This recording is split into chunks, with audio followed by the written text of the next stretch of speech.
It is November 29th. I have updates for today. If I miss anything, please comment it. Hamas has invited Elon Musk to Gaza to witness the destruction and the massacres committed by Israel. We invite him to visit Gaza to see the extent of the massacres and destruction committed against the people of Gaza in compliance with the standards of objectivity and credibility. Within 50 days, Israel dropped more than 40,000 tons of explosives on the homes of defenseless Gazans. Israeli forces continue to destroy homes in the raids in Jenin in the occupied West Bank. They have blown up homes, they have destroyed the roads and the water mains. Dozens of armored military vehicles as well as bulldozers have made their way into Jenin. 2 children have also been shot and killed in Jenin by Israeli terrorist forces. The 9-year-old was shot in the head and the 15-year-old was shot in the chest. In the past 24 hours, Israeli terrorist forces have illegally detained 35 Palestinians, including a 12-year-old child. Gaza City Mayor said that they are coming to an environmental disaster. With no fuel to operate generators, water pumps, and pump stations, they fear an environmental disaster will ensue. We have storm water mixed with wastewater. If this floods, it will cover many areas and it will get into people's houses, causing a very public health disaster. The mayor also noted that the damage around Gaza City is unbelievable. The extent of the damage by Israeli attacks is only just being discovered due to the truce. When we move around Gaza, we feel very angry and sad. We are discovering now how much damage has been inflicted on the infrastructure of the city, on cultural centers, libraries, and main public squares. Palestinians in Gaza are reporting being shot at by Israeli terrorist forces. We have been shot at.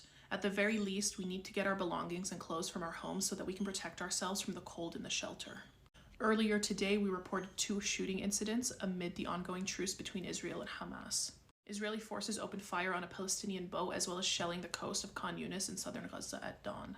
Civil defense teams are running into a lot of issues and having trouble removing bodies from the rubble. There is a lack of heavy machinery to help them. They said that even the people who are alive underneath the rubble, they're having a hard time getting to without some more heavy-duty equipment. 30 illegally detained Palestinians will be released today, including Ahed Tamimi. News reports have suggested that Israel might offer to pay off some of Egypt's vast public debt in exchange for allowing the forced displacement of Palestinians from Gaza into Sinai. And I agree with this Egyptian photographer and storyteller of Bedouin descent.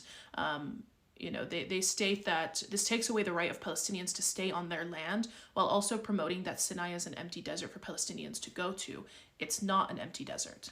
The Sinai Bedouins live in that desert, and their ancestors called that desert home. And it poses a major risk in the long run because let's say that Egypt agrees to allow the displacement of 2.3 million Palestinians into the Sinai desert. What if all of a sudden Israel says, oh, well, Hamas is now in the desert and starts massacring everybody there, including the Sinai Bedouin, once again displacing another indigenous group from their homeland and massacring another indigenous group in their homeland? And a lot of you will pose the questions, well, why don't they just leave? Why don't they just go to surrounding countries? Why won't surrounding countries just take all of them in? First of all, why should they have to leave? I mean, like it was just noted, this goes against the Palestinian cause if we are just displacing all Palestinians. And on top of all of that, I think most of us should be aware by now of the Greater Israel Plan, and that extends to Egypt. So if they push all of the Palestinians into the Sinai desert, this is just going to give them an excuse to yell Hamas and start massacring everybody there in order to stake their claim to the parts of Egypt that they want. This opens up a huge risk, and it shouldn't even be a fucking option that's on the table. Because, like we have said, it goes against the Palestinian cause. It goes against the liberation of Palestinians. They will never be allowed to return home again if they are displaced. They will never be allowed into their homeland ever again if they are forced into the Sinai desert. I want you guys to keep all of that in mind when these questions get posed, when these articles come out, so that you aren't fooled, okay, by this idea of displacing people like it's a solution, because it's not. Remember to keep protesting, boycotting, and organizing, okay?